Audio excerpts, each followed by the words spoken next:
আসসালামু আলাইকুম। Another new blog ভিডিওতে আপনাদের সবাইকে স্বাগতম। আর একটা নতুন ভিডিও নিয়ে হাজির হলাম। এই যে ঘরের কাজটা আমি করতেছি, আলহামদুলিল্লাহ কাজটা লাস্ট পর্যায়ে, উপরে সানি দিয়ে দিছি। এখন সাইড কিলে রয়েছে, সাইডটাও মেরে দিয়েছি। সাইডের বাতি কিলা হয়ে গেছে, আর অল্প কিছুক্ষণের মধ্যে টিন লাগাবো।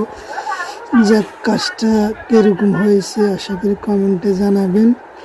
আপনাদের প্রতি অনেক ভালোবাসা রইল, কৃতজ্ঞতা রইল। কারণ আপনারা যদি ভালোবাসা দিয়ে আমাদের পাশে থাকেন, তাহলেই আমরা ভিডিও বানিয়ে সফলতা পাবো। এইগুলো সব আমার কাজ, নতুন করে কাজ করতেছি। আলহামদুলিল্লাহ ঘরটা 24 হাত হলো লম্বা, পাঁচ দিতেছি 8 হাত, সম্পূর্ণ ইউক্যালিপটাস গাছের উপরে করতেছি। তো ঘরটা কার কাছে কেমন লাগবে আশা করি জানাবেন। আমার স্ত্রী রুবেল, এটাই হলো বাস্তব।